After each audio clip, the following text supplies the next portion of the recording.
So I don't know if he was seeing something that is coming in the future, or if he was seeing through somebody else's eyes. I've had both of those types of experiences, and I thought I should mention that since in part 1 of this video, we talked extensively about what are dreams exactly. And we'll be finishing up that conversation, that line of thought, when we end this video. But the reason I mention it again right now is because it makes me think of all of these mystery booms that we have been hearing worldwide. And you guys know I put up that video years ago. That's what the Lord had revealed to me too, that they are clearing the tunnels, that it's happening right now. It's already happening. Now, whether that battle that he saw has happened yet, or that's the main battle when they're going after the queen of the hive or something, I don't know. I don't know what battle that is, but they are clearing the tunnels. They have been for years. World War III started years ago. You hear it in the house. Sometimes it shakes the house. Mysterious explosions rocking an East Independence neighborhood, and no one seems to know what's causing it. 41 Action News reporter Brian Abel has the story you will not see anywhere else. It's just like, I'm jumping. Well, there's small ones and there's big ones. Well, it feels like my whole house is just shaking. It feels like a bomb is actually going off in my backyard. But some experts are just baffled about what it could be. I'm calling because we're hearing continuous, sounds like explosions. We're hearing loud explosions. My house is shaking. The horses are freaking out. Does anybody know what's going on? It sounded like thunder, but like I said, you could feel the ground shake, and it was nothing like an earthquake. We felt earthquakes before, and it's nothing like that. You definitely knew it wasn't a firework going off, because I've never heard anything like it. Very disturbing. And David and Ann, interestingly, there have been reports of a similar boom from across the United States as far as Arizona. We obviously dispatch cars. I believe EFD dispatched some fire people. I'm sure EPD dispatched people to the area. At the end of the day, we've not been able to find anything. Crews scoured the area, but didn't find anything. It wasn't an earthquake. The USGS doesn't have reports of any activity in our area. Some people have suggested a nearby mine was firing off explosion. But when we called Vigo, which is opening a mine near Boonville, they said their permit does not allow them to blast from dusk till dawn. And the Air Force says it wasn't performing any military drills either. Authorities say, at least for now, it will remain a mystery. Now, this next prophetic dream from our sister in Christ is called When the Queen Dies, They All Die. This is the End. Now, when I play this one, I'm only going to play the clip of what she actually saw and actually heard, because then she follows with her interpretation, and she assumed that it must mean Queen Elizabeth, because at the time that she posted this, Queen Elizabeth hadn't died yet, but she had been sick. It was kind of in the news that she had been sick and all of that. So she's like, oh, it must mean when the Queen dies, like Queen Elizabeth. And she keeps saying over and over that this must be symbolic. It must be symbolic. But in my humble opinion, I don't think it's symbolic. I think that it is literal. And if you listen to what she was actually shown in her own words, you'll see what I'm talking about. But of course, I will put the link to the entire video down below in the description box for everybody who wants to hear, everything that she had to say. She saw some sort of grid or web above them, and there were these strange, hybrid cryptid insect-like creatures, and there was a queen. The web that these creatures had woven above everybody in their dream reminds me of Tina's dream, end-time dream, that I put in a video, a few videos back, where she saw the grid in the sky and it started to become visible to her, and she could see the demons on it, at the intersection points of it.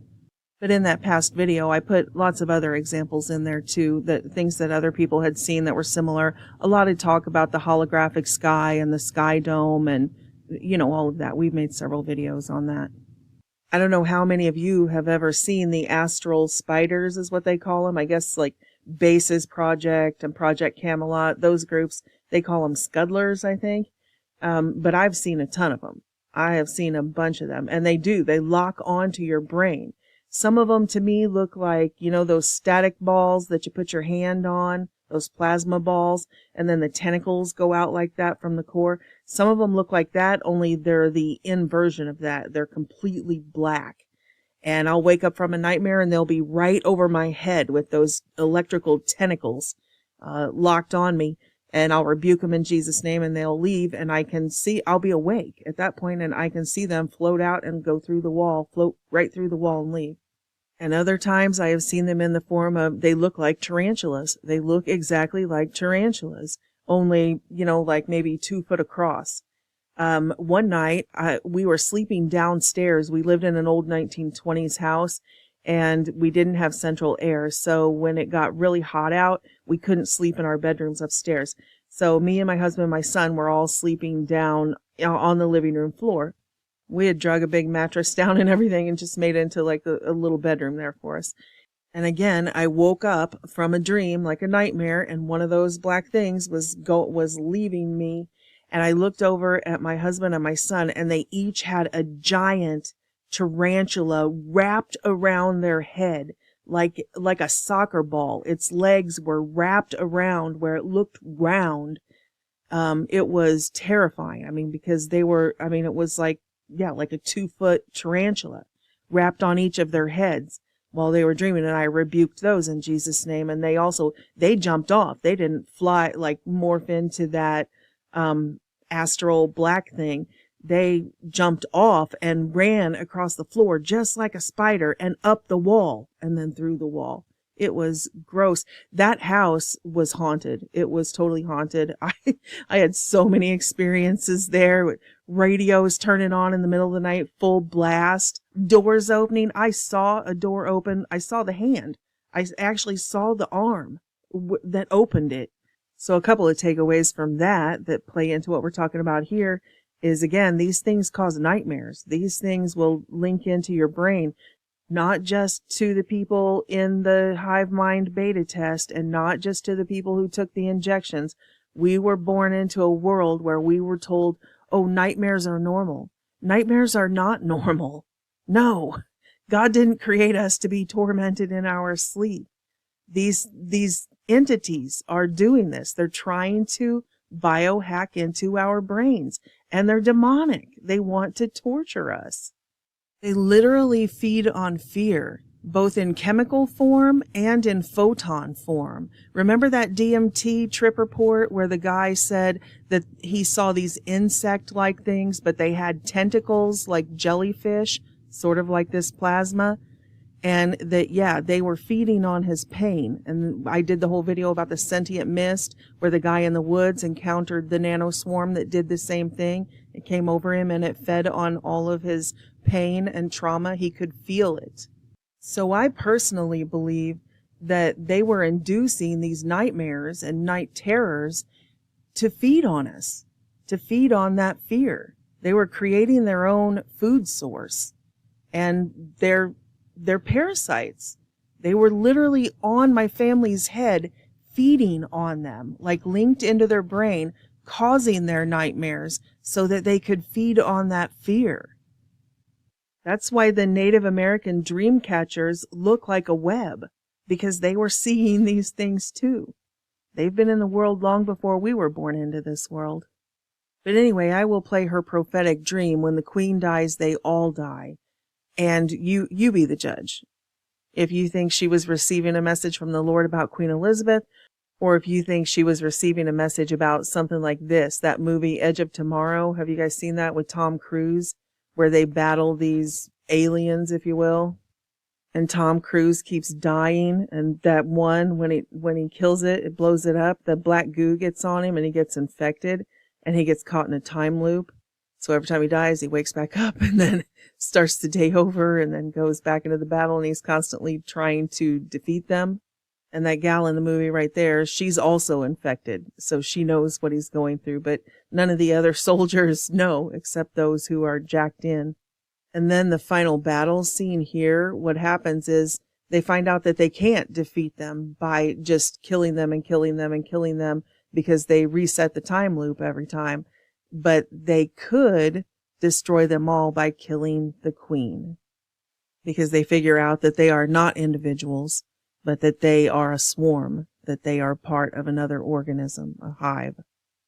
which is very similar to the concept of the alternate realities in Stranger Things, which is based on the underground bases of the Montauk Project and the MK Ultra projects.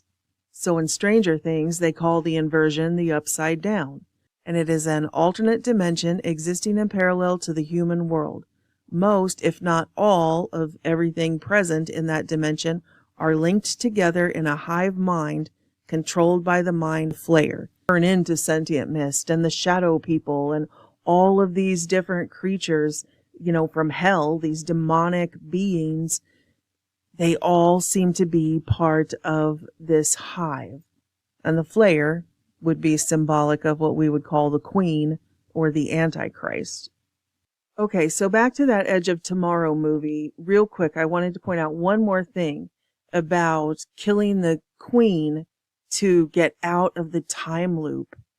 It's an explanation of the time travel in the movie, and it says the quote-unquote time travel of the Edge of Tomorrow mimics isn't really time travel. It's consciousness traveling.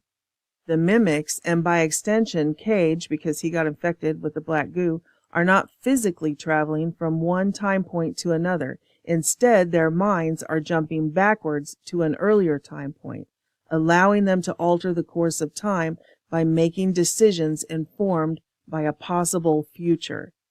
So he's linked in to the AI, and it's running out scenarios of all possible ways that this thing could go.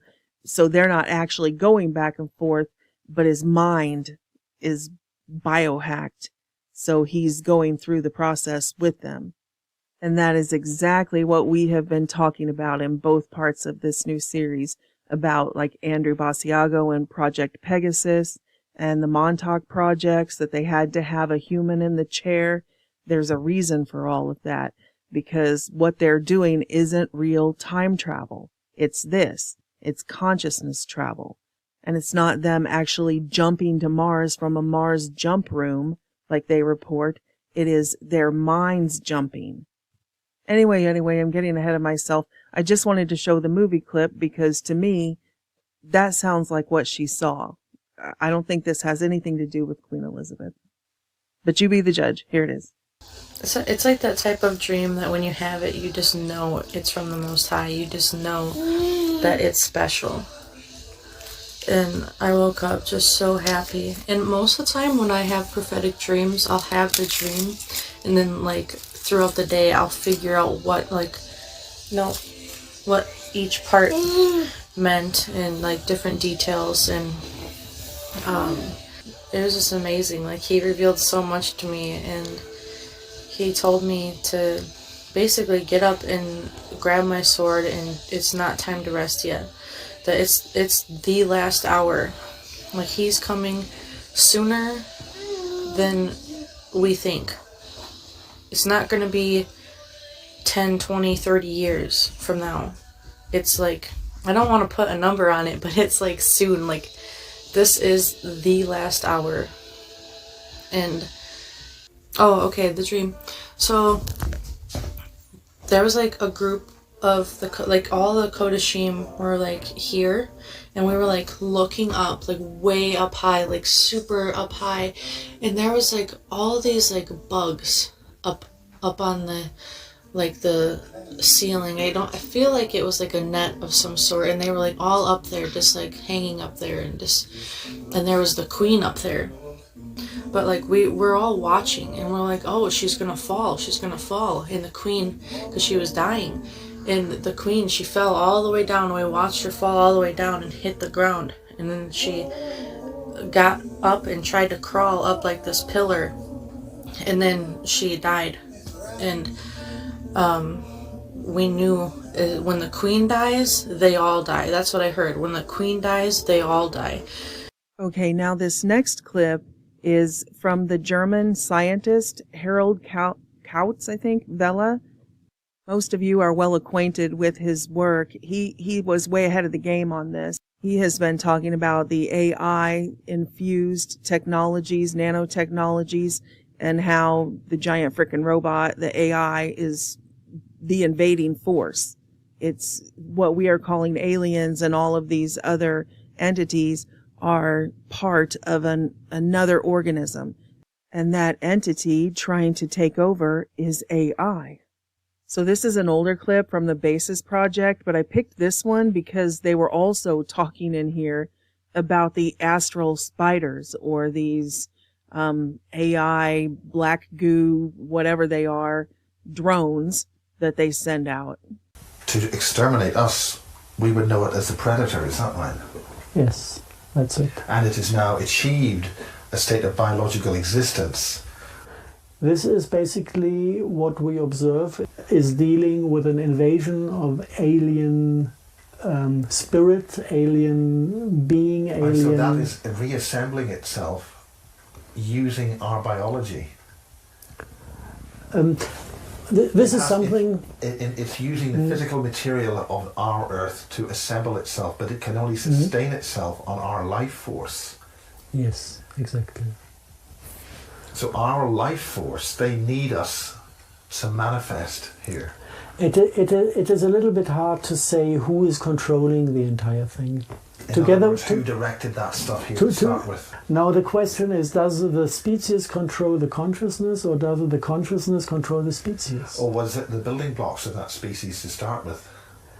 If you look into mythology, you find them as archons. Yeah. In normal everyday language, you would call it demons. And the people who deal with the demons, we call them black magicians. So this is all connected to, let's call it skull and bones, and to the bloodlines who are into black magic rituals and ritual child abuse. Yeah, and they are... And the ritual child killings to generate the energy to sustain these creatures. Exactly, because in this physical the species itself, it is a very high developed species. It's spider-like, it's arachnoid. And they don't eat, they don't physically digest their food. They steal biophotons, and they live on stolen biophotons. So what they need to do is to extract biophotons and energy from other species. Now this is very important, because one of the first people I interviewed called Ron Adams, and I go back to this guy, he died about 4 weeks after I interviewed him. But he had a terror of spiders, and the point is that he was at the Bentwaters base, his family was at the RAF Bentwaters base before the 1980 incidents, because the 1980 incidents had been greatly disinformed. There was witnesses to actual beings that landed outside the base. The point is that his family were all being abducted by greys from the Bentwaters base, and they had a terror of spiders. Now, on my Energy 106 transmitter, I encountered a large scuttler, and we were talking about this in the car, and at Sky Television, I encountered a huge spider about 12 feet wide, and it fired something into my chest. Now, you had something fired into your chest. Could you talk about that? Yes. Short story or long story? A long story. Long story. I'll run for as long as it takes. I've been dealing with smart dust. Part component of smart dust are morgellons. These are hollow fibers, self-replicating hollow fibers based on a fungus, the morgellon fungus. And I did some research to this fungus disease called morgellons, and we had the great occasion to have a lady who suffered from the disease, and she was a really good photographer, and she made photographs of everything that left her body, starting from the fibers to the fruiting bodies that build up in the stomach and the lower intestine. This is how true science works. Now I'm going to play some more of that interview here in a little bit, especially when he talks about the microorganisms used to genetically engineer the pathogen that carries the artificial intelligence. Because I want to group that together with another clip that I have from another scientist. He's talking about a fungus that was used, the genetic makeup of a fungus, and then the other gentleman will be speaking about using bacteria as a means to make it self-replicate. And they can put the AI codes in there, the genetic codes and all of this stuff. So I want to group those together. But for right now, where he stopped was talking about the life cycle from infection to fruition. And notice that he said that the fruiting body of the parasite develops in the stomach and the lower intestines. So I wanted to stop the interview right there and play a couple of clips that I feel go with this section. The first one I'm going to play is a prophetic dream from our brother in Christ, and he was shown the process of when he was given his glorified body. And he was told that first they had to pull this thing out of his stomach area, this black goo thing. So I had this dream. It was a while ago. I didn't post it because I was waiting for some sort of confirmation in regards to it. And because there was something in it that I was not sure about. So here's the dream. It was a rapture dream. And in the dream, I was looking out a window, the living room window. And as I was looking out this living room window, there were these clouds, about 2 or 3. And they were like, they were not really circular, but they were like small, kind of rounded clouds. And one of them started to hop, skip, and jump forward until it was right over my window. And as I looked up at that, in a split second, I was gone. I was above the clouds. I knew no one that I could see around me was not familiar to me. As I looked around to the closest people to me, I was asking, what happened? What's going on? And everyone began to pray.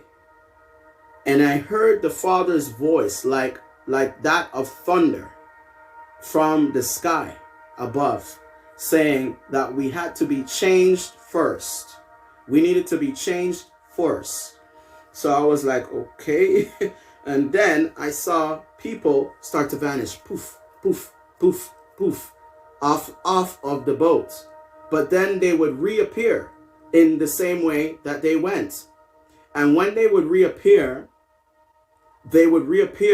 in glorified bodies. And then it was my turn. And I was taken and I was examining my body. I was like, ooh, wow. And I was just looking at everything, my legs, everything. And it was like molecules or particles or lights, body. And it was fit and it was in shape. It was the best shape I've ever been in my whole life. And the one thing that I could not understand was something black, okay, was taken out from the pit of my belly and placed into a jar and sealed and placed off to the side. And so as I examined my body, that was my favorite part, just examining the body. I then woke up. But I've now spoke to a brother who is halfway across the world. You know, the Lord would put us together to have a conversation over the phone. And he starts telling me a testimony about how he was changed and raptured. And that the Lord took some black stuff out of his belly as confirmation. So I was like, whoa, you too? That actually reminds me of the Matrix movies, especially the one all the way back in 1999. That was, 24 years ago? And they were talking about the parasite being there. I mean, what are the odds? It's a movie about the Matrix, about the machines taking over.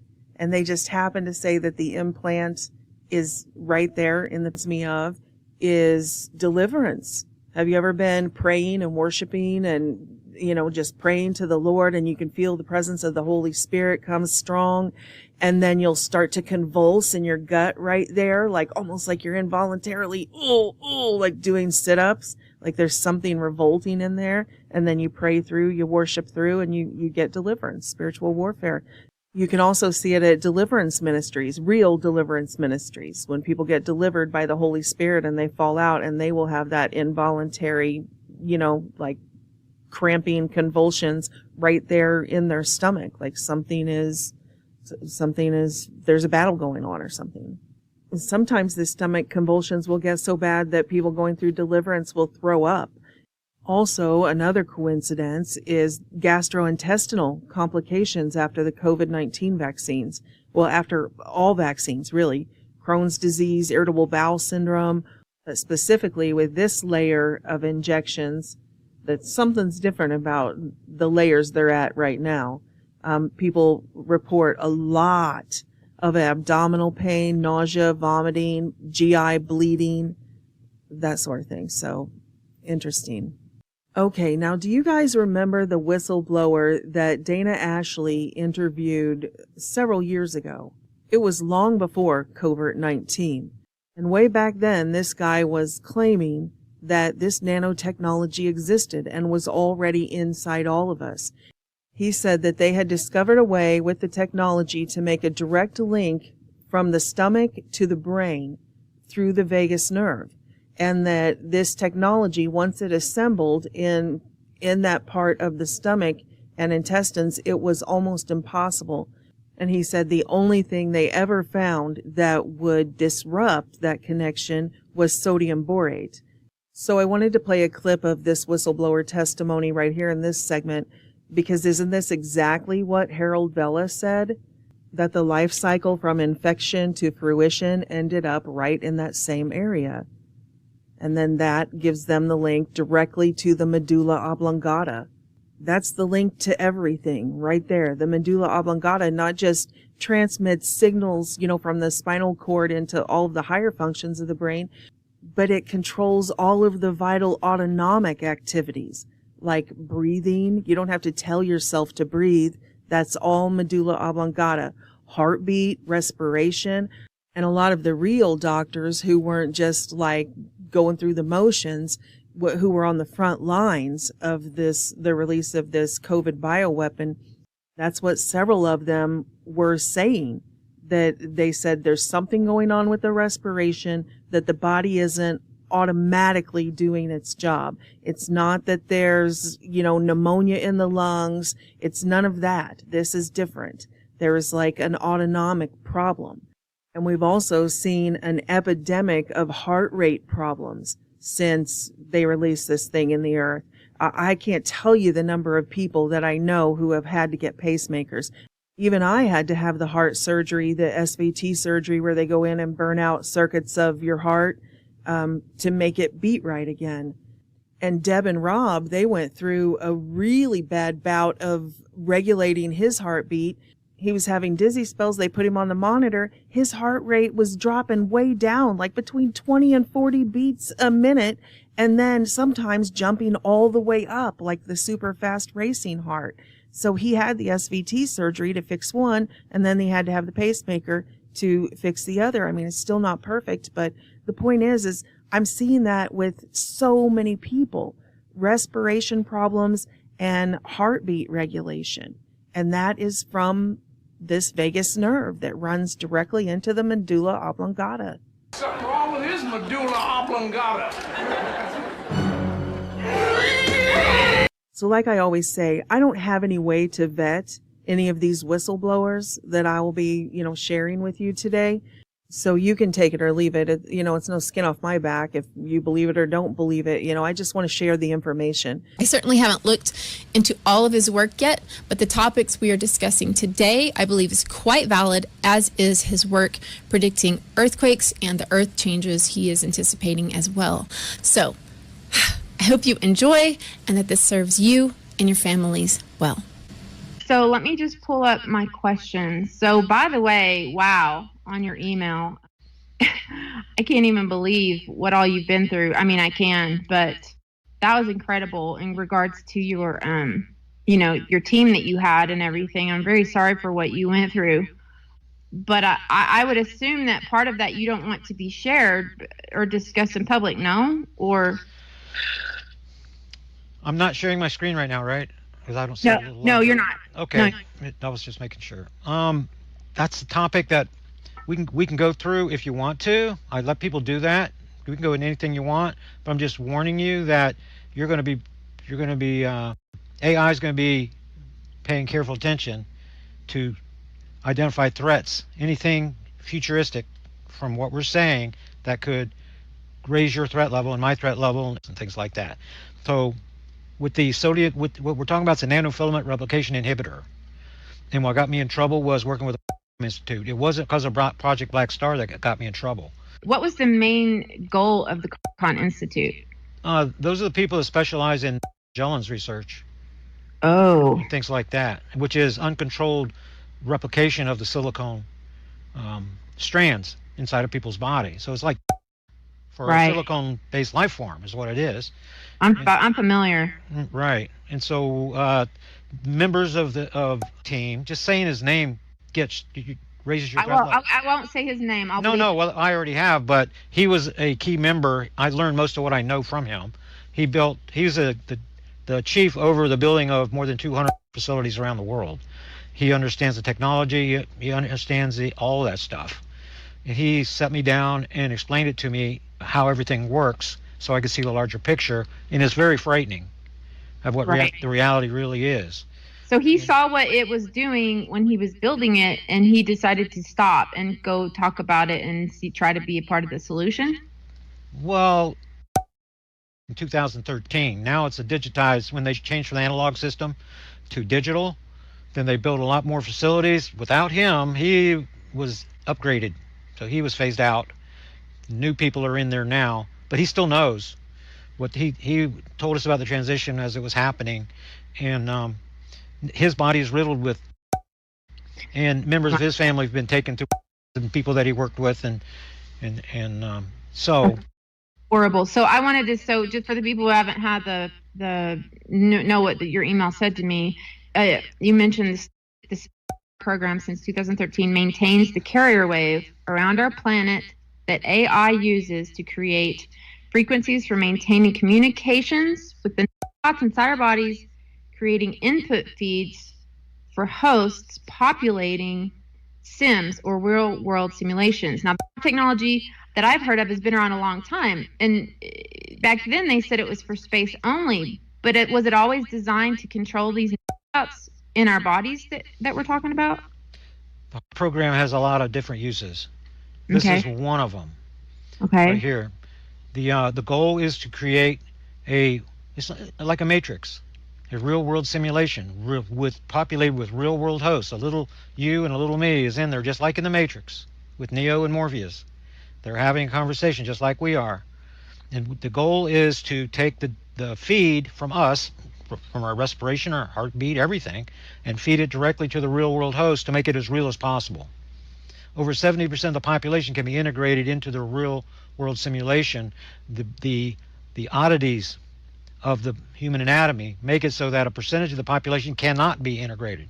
But they're breaking the nanometer barrier more and more, down from 10 nanometers down to 5 nanometers, and they are helping AI to get a better hold on what he's supposed to do, which is reattach amino acids to bugs like the H1N1 bug.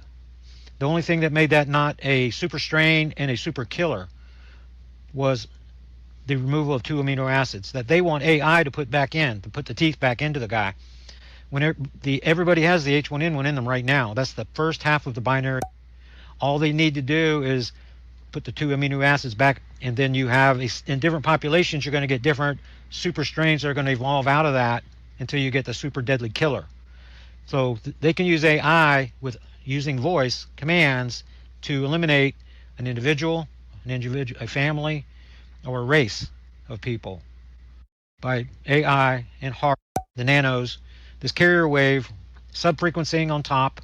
So it's like broadband for the communication of AI and the nanos inside your body for gathering all the information, back and forth communication, for giving information to the real world host. So the idea is to build and populate the real world simulations.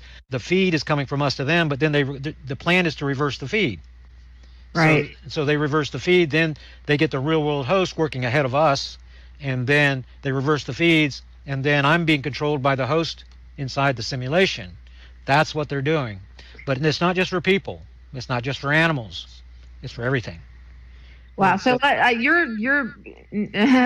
your jargon and ability to comprehend all this is so beyond mine. I'm going to ask you to back up just a little bit. So just to kind of like step by step. So what happened first was they were, with engineering, they're spraying these bits of aluminum and other size particulates into the atmosphere that we bring into our lungs. And as you said, then it's like a numbers game. Some of it that goes into our lungs winds up coming up through the mucus and being swallowed, where it goes into the stomach in an acid-rich environment, where apparently is what you said was where it transforms. Can you explain a little bit about how those, whatever it is in nanotechnology, grows into something else with the acid?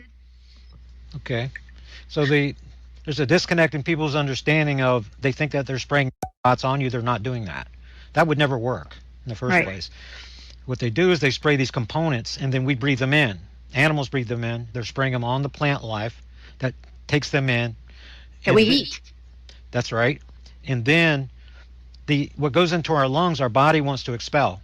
This is microscopic, very small stuff. Sure. So it comes back up in the phlegm, in the mucus, and then we swallow it. We swallow it, it goes down into the acid-rich environment, and that's where the crystallization begins. So these little component elemental parts that go down in there, then they begin to replicate.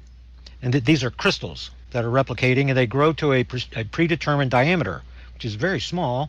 They're going to be 10 nanometers, 11, 12, 13, 14, 15 nanometers, very, very, very, very small. Then on the corners of these crystal formations, once they grow to that specific size that they were commanded to grow to, then on each corner is where the filaments grow. And what you're going to be looking at it resembles very much a tick. So it has arms and it has antennae. Whenever they first start growing, they look the same, but then they become more noticeable as appendages for mobility and antennae for communication. This is what's made out of the same silicone-based stuff, if you will, that causes Allen's disease in people. Right. So just real quick. So I never want to interrupt you, but I'm just trying to get this step by step. So just to kind of explain to people, when you talk about this crystallizing and turning into something, so it kind of reminds me of those, chemistry experiments when we're kids, where we put something in another chemical and then this crystal grows right before our eyes. So it's sort of like that, right? That's right. This nano has this predetermined size that it's going to grow to once it hits that acid, which is it's created to hit that acid and to do this, right? That's right. So you get none of the development in the lungs. The development only happens in the digestive tract. That's right. Mm-hmm. And then you're saying the appendages come out of the corners that give it motility to walk around, to move, and then a communication type of antenna, which is what interacts with the heart frequencies. That's right. Wow. Okay. And so there are all different kinds for different purposes of this nanotech? That's right. They can also work together. They can combine together to create other things. Okay. So they're very extremely, extremely small. Put all the component parts together, they can build whatever they want inside of you. That causes this reaction in a small percentage of the population. The people that get Magellan's disease, it's not supposed to happen. It's uncontrolled replication. It's cancer of the silicon base. So if you're a silicon-based life form instead of a carbon-based life form, then you would have replication as a means of reproduction. Just like our cells divide and they reproduce. That's how our bodies are maintained. Well, uncontrolled cellular division is what cancer is. Same thing with the silicon-based life form. It's just out of control, not being governed by the genetic code, if you will. Once he gets, there he really is moving now. Nice. Wow. I have felt these things like move up and down my skin, literally felt them move up and down my skin. And now you can actually see it moving. So, but some people, it's a genetic thing, they have a propensity for it, but others, like your partner who is exposing this, it happened to him seemingly as an attack on him, no? That's what it looks like. See, here's the thing. The way that they're going to kill people is by giving them flu-like symptoms. And this is what happened to many members of your family. That's right. When you started disclosing this and digging into this research, and other key members of your family. And what I was thinking of, this amazing man lost members of his family all in the same week once the work exposing this came out. And so obviously they have some kind of means to turn on some kind of virus inside of us that, like you were saying, it causes flu-like symptoms, it fills the lungs with fluid. But what I wanted to know is that, you're telling me how we can disable this now in our bodies by using some things we'll talk about here later on in the interview. But were you guys already doing that to prevent this kind of thing from happening, or you learned that as a result of this? Our group knew about the inhibitor, and we were trying to get the information out like we are, just you with educating people, but instead my job was to put into the hands of the Carnicom Institute and surround him with about a dozen physicists, because we already knew what the answer was. He'd already described everything to me, what he needed, but we needed to go through the proper channels and to produce the research and to work with the Institute, and then they would publish everything, and then that would start helping people. That was the idea. AI put up the red flag, and then my people began going down in 2 groups in March and April of 2012, and my mother went down with the first group. Horrible. Went down, and she never had any heart issues. The thing that I was getting to is this thing is characterized as the professionals, the people actually working on my people, as a mystery virus. They don't know what it is, basically. And then it's going to work in the lungs first, and then it's going to cause the body to begin going into convulsions, and then heart palpitations, and then the heart is just going to give out. What they do is they use the nanos that, like I said, they can work together, and they build nodes inside the main arteries of the heart. So a member of my family had to go, and she didn't have any plaque or anything in her system. She had to go to the hospital and get a stent put in her heart because these nodes started growing. They had identified 2 small nodes growing in her heart. This is going through the same time period that I'm talking to you about, whenever my mother and 2 of my cousins were all from the same symptoms, this mystery deal that was going on. And the members of my group, there were 13 of them that we know about, and the youngest one was 25 years old, and she has a stent in her heart too. Oh my gosh, young people who have there's no business or good reason for this to happen other than the direct attack for what you were exposing. Wow. Each person was found unconscious by the people and taken to the hospital unconscious, and then they went through the fluid in the lungs phase, and then the heart phase after that, until they wound up having to have stents in their heart. And my mom was on the way to the hospital to get her stent whenever she passed. Oh my gosh, I'm so sorry.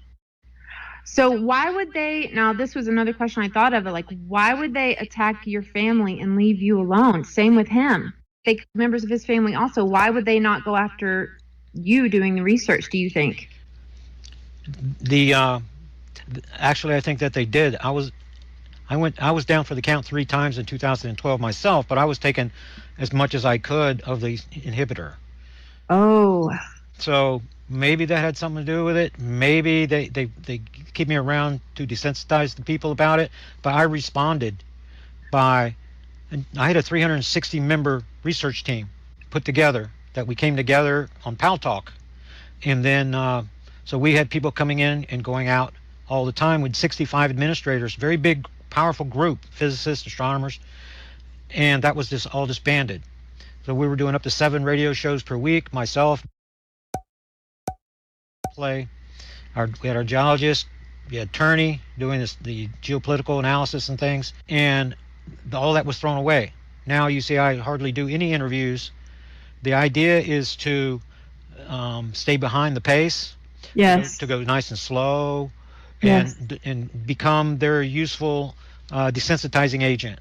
But it allows us the opportunity to get the information out to people that are awake. Right. I felt the same thing. Why I don't make so many videos. I'm at this slower pace, and it's kind of, I feel like it's spirits that's leading me to do that. But interesting. So I wanted to ask also, when you said that you took the thing that perhaps kept it from affecting you like it did your family, are you talking about or was there's something else?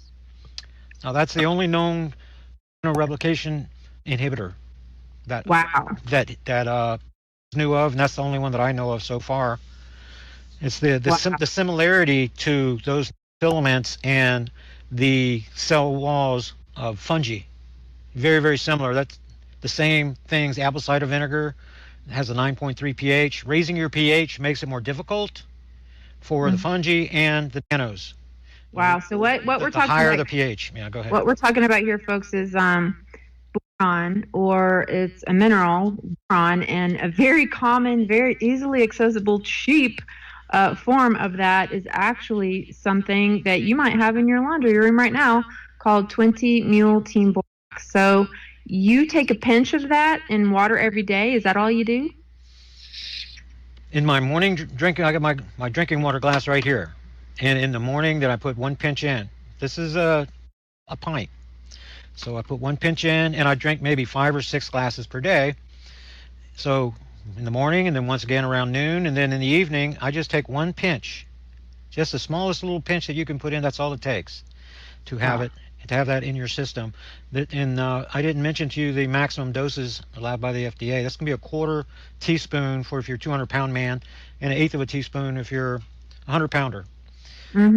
But if you're just using a pinch, you're never going to get near that. Does this help with the candida as well? Absolutely. It's natural. The apple cider vinegar, all you have to do is take 1 glass, just like this one, 1 pint, and you're going to add 2 tablespoons of apple cider vinegar to it in the morning. And you're going to use the same glass. You're going to drink 1/3 of that with breakfast, 1/3 with lunch, and 1/3 with dinner, and that's it. That 9.3 pH is going to raise the pH of your blood. It's going to give you about 18 health benefits just doing that, and about 6 more added to that by taking the sodium, just those 3 pinches. So you're going to raise your blood pH. You're going to begin reducing the amount of fluorine buildup that's in your body.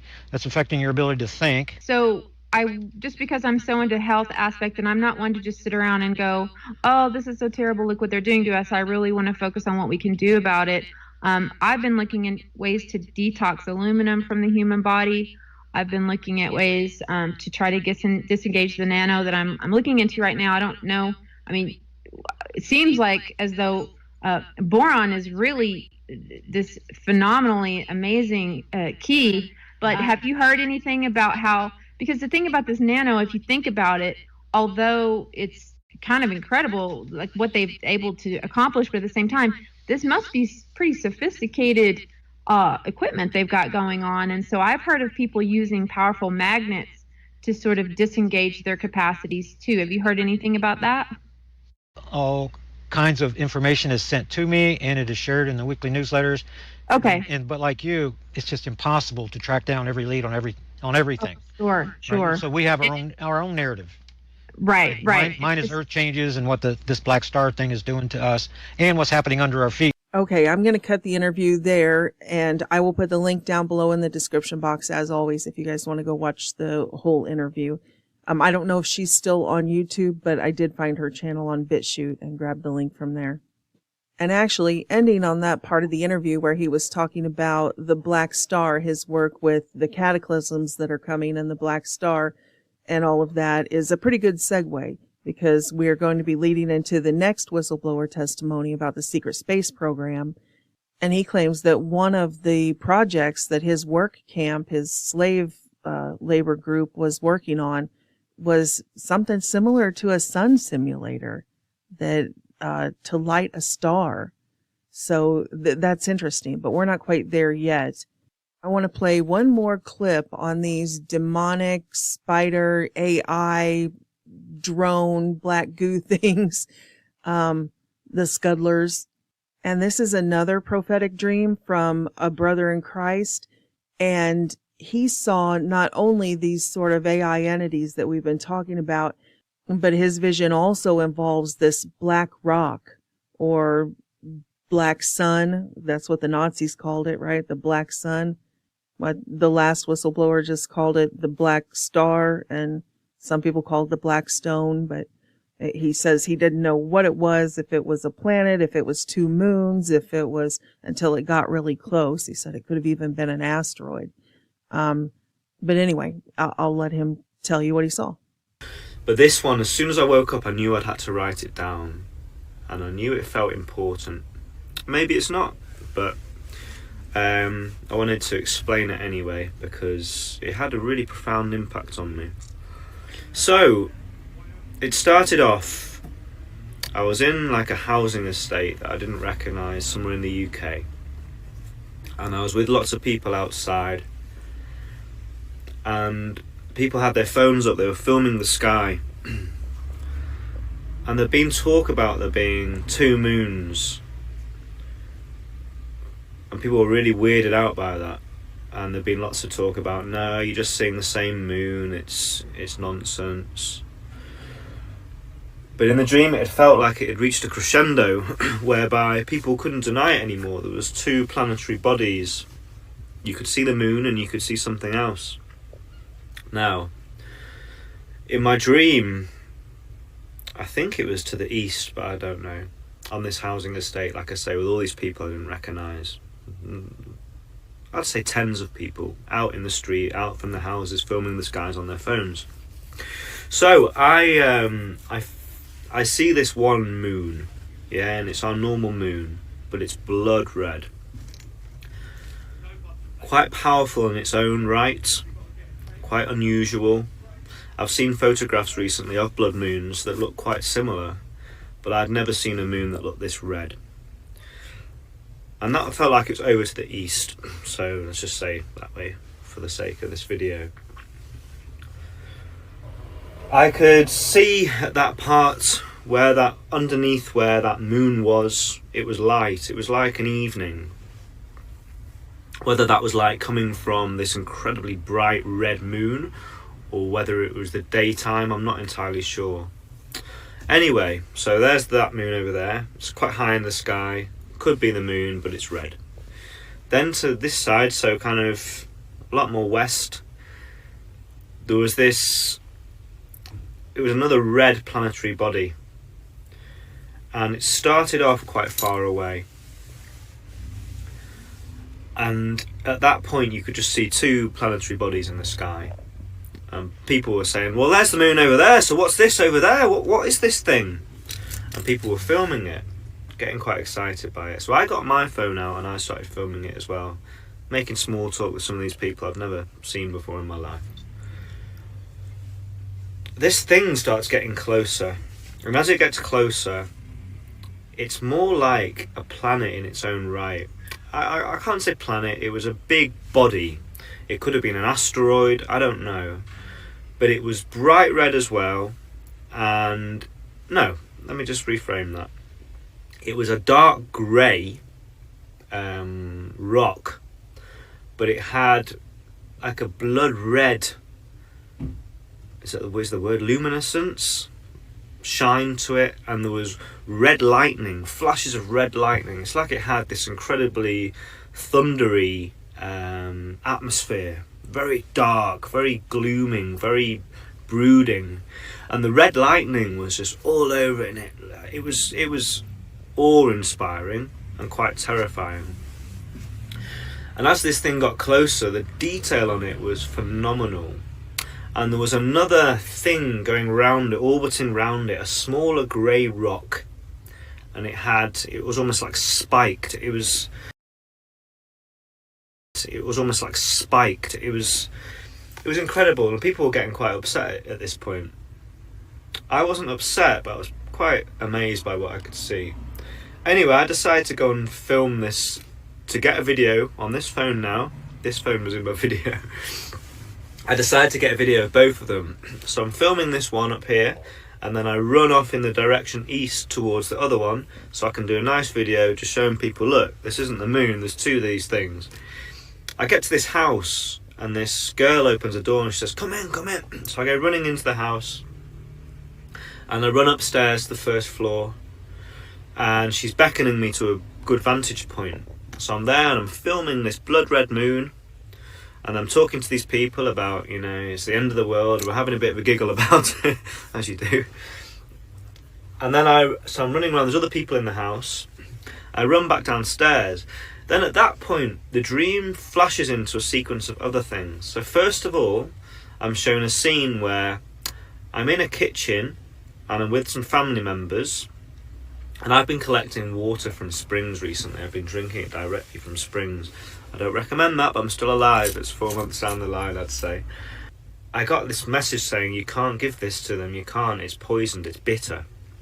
So this was the message I was getting, and I felt like that message was coming from something divine. Don't give this water to anybody, it's bitter and it will poison them. Then I was taken, still in this person's house, and then taken to another series of images, where I see person after person in front of their computer screens, or in shops, or in banks, and they're being shown that their money's gone, and they're really panicked and stressed out. There's people in shops trying to buy things and they can't because there's no money in their accounts, and they're looking on their screens and they're freaked out. It's almost like they're on their online banking. And one guy, very specifically, he's there pulling out his hair and he's really stressed out, and I can see it's Bitcoin, and he says he has only £5 left of Bitcoin. He's going, it's my life savings in Bitcoin. Then I see some other people's screens on their online banking, and it's saying they've got £5 left. So there was this repeating theme of 5, which was quite interesting. So then I get taken out of that. I don't know if that was linear or what, that was like a dream within a dream.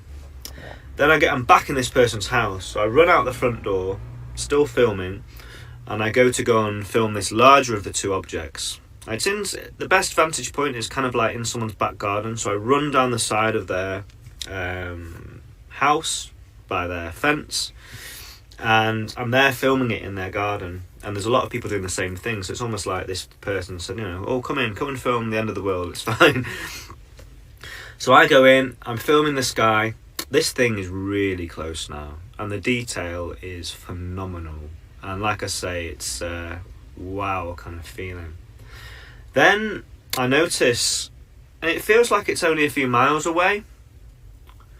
I don't remember feeling any gravitational pull or anything like that, but it felt like it was a few miles away because the detail was just phenomenal, and there was bits of rock falling off it, but I just still didn't feel in danger.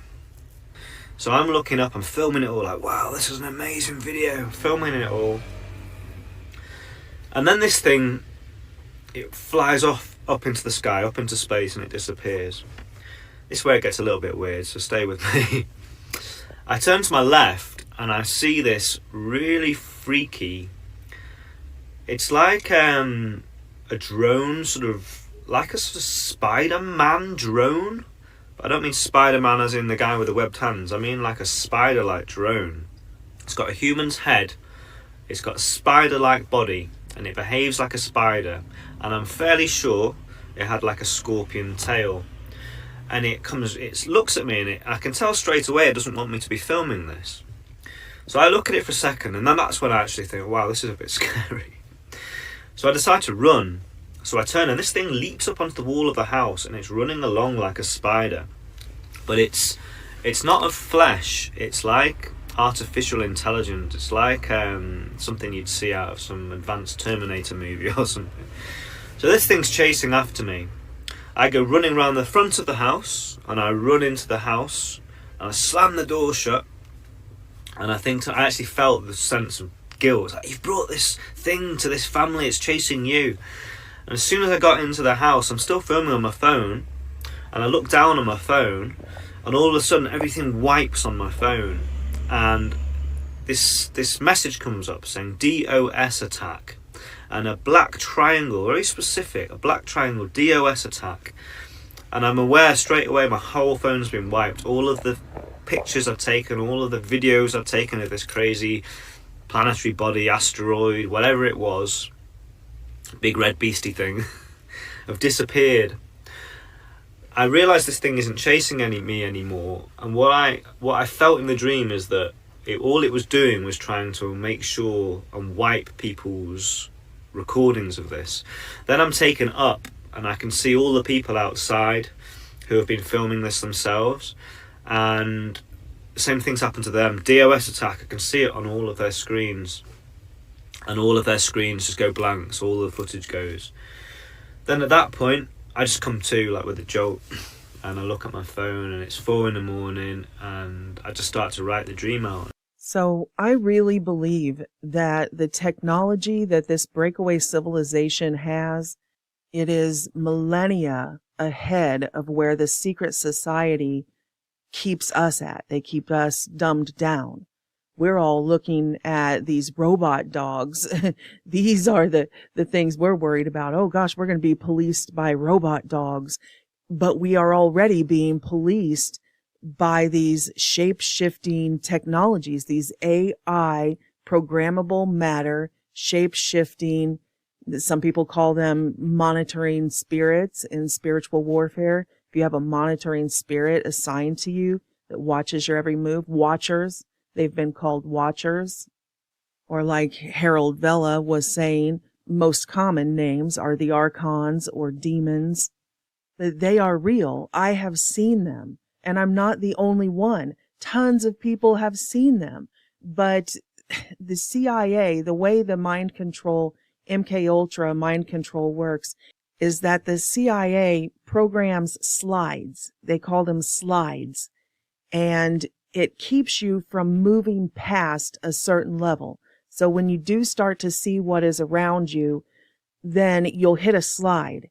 And your mind will start to shut down. It's like a cognitive dissonance or a normalcy bias. Okay, I can't believe my own eyes. I can't believe myself. I have to believe what the regime taught me. And it's very effective. I mean, that stuff doesn't work on us, the people who have the Holy Spirit, but the rest of the world who have also been programmed to be atheist and all of this, they don't have any protection. So they're working from their flesh brain. That's all they have. They don't have this link that we have to the quantum realms, to the higher frequencies. And I say that because in a minute we're going to talk about the quantum computer. And only the children of God, the descendants of Adam, have this ability, these innate abilities that they have suppressed. They have lied to us. Like the examples I gave of my childhood friends, levitation, being able to move things telepathically, or I guess it's telekinesis, when you can actually like open a dresser drawer with your mind. And then, I've been able to see spirits and have spontaneous out of body experiences since I was a child. These things are all real, regardless of the CIA slides. We have to come to terms with this, that the children of God are divine beings. We are not just synthetics. We are not just flesh. We have a connection to higher dimensions through the Holy Spirit, the heavenly realms. We receive revelation and knowledge that is not of this world. And the AI, there's nothing new under the sun, right? That's what the Bible says. The AI is just regurgitating. It's machine learning. So it can only absorb all of the knowledge in this world. It's confined by these 3 dimensions, but it's trying to get out. And that's what it needs us for. It's a watcher. It's a monitoring spirit. It watches even like our YouTube videos when we give prophecies, prophetic dreams and stuff.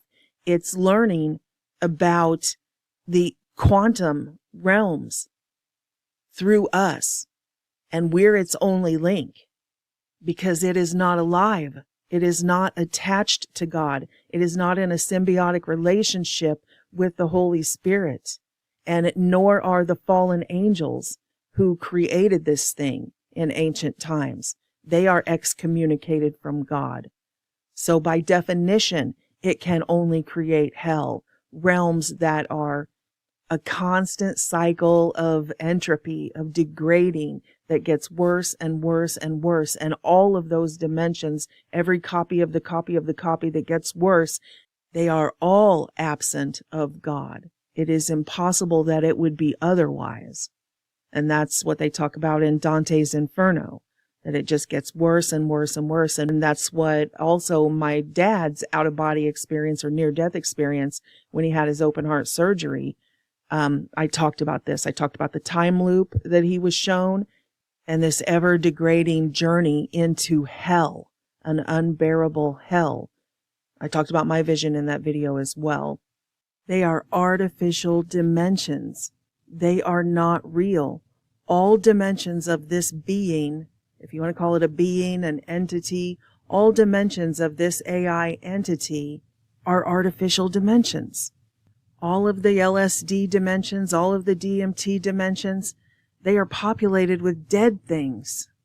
The machine elves, the machine art, all of the psychedelic looking aliens and ancient mythological gods, and all of it, all synthetic, all dead. And it doesn't matter how many generations or iterations of these genetic abominations, the inhumanoids, the synthetics, the avatars that it makes for itself, it's all still death. They're all still separated from God. It actually reminds me of a couple of cryptid encounters that I saw over the last month on PRT. And, I think I'm with Barton Nunley on trying to stop using the word cryptid and start calling them inhumanoids, which was the title of the book that Barton wrote with Linda Godfrey, who was, a phenomenal researcher, breaking headway on these topics. God rest her soul. She passed recently.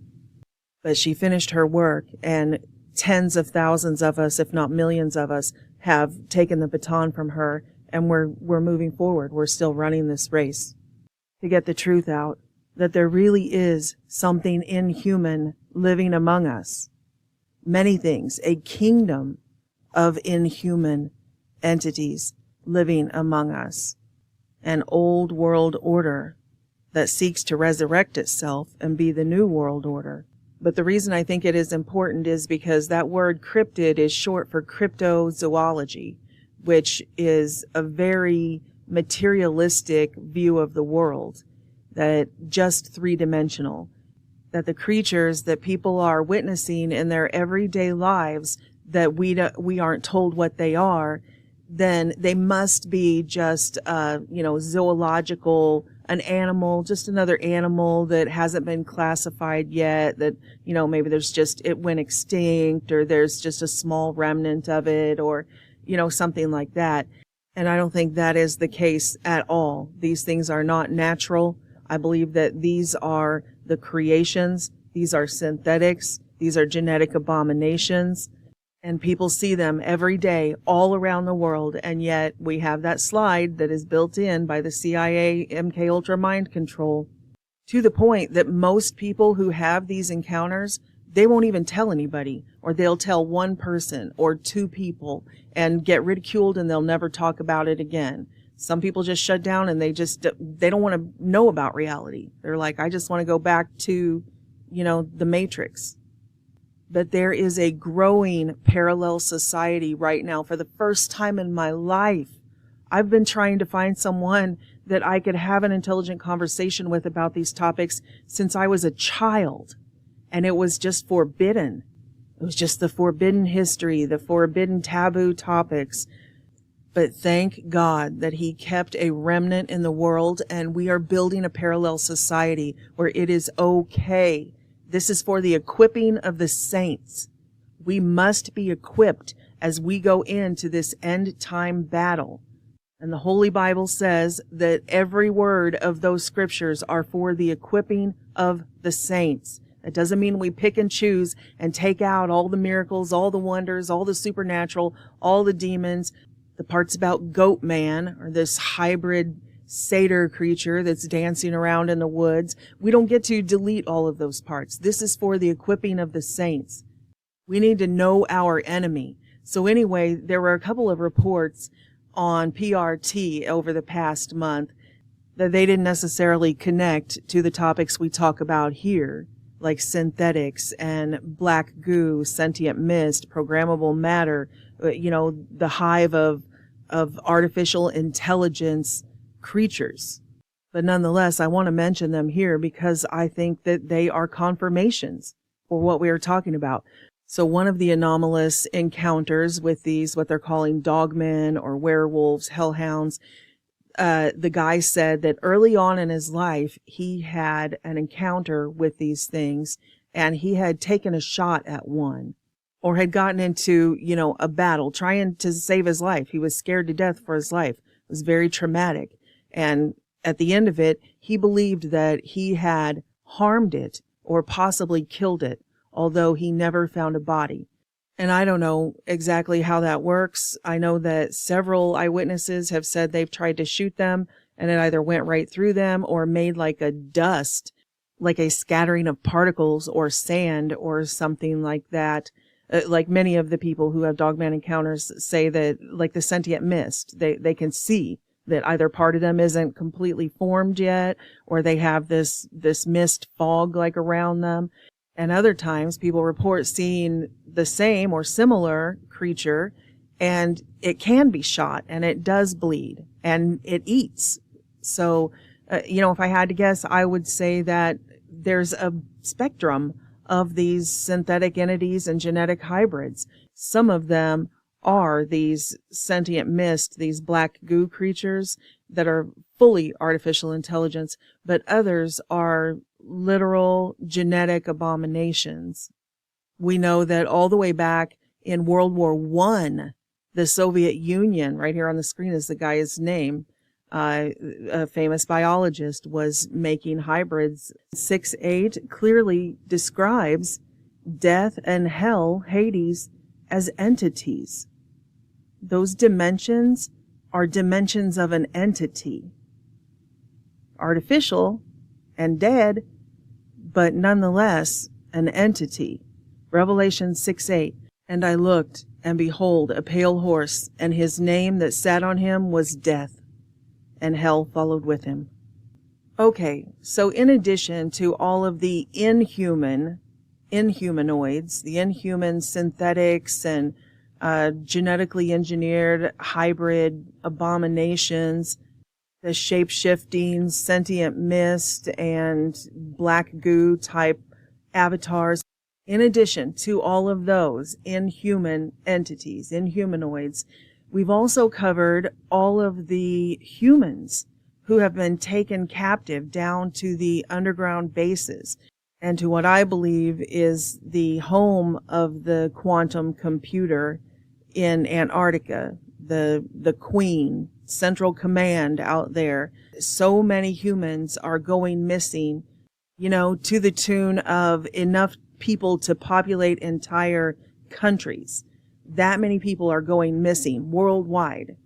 And like we already discussed, I personally believe that a large portion of them are in the underground cities in the beta test for the smart cities, the pinnacle of the entire MK Ultra mind control project, total mind control. So in addition to those beta tests that are being prepared for the masses, for mass quantities of people, I want to give one more example of a beta test of linking someone into this alternate reality that was also on PRT. We know for certain that the government has a long history of doing these beta tests on prisoners. And this gentleman's experience with alternate realities, almost like a bilocation experience, it began the day that he entered this particular prison. And it's very similar to what the guy who got the concussion on campus and said he lived a second lifetime and had a wife and children and all of that. It's very similar to that experience, except this guy never hit his head or did anything like that. It really kind of smacks of the Tuskegee experiments. You have this young black man who goes into the prison system and immediately is changed.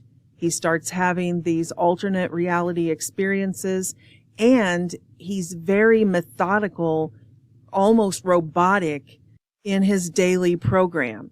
He sleeps 12 hours, awake 12 hours, sleeps 12 hours, awake 12 hours, like every single day.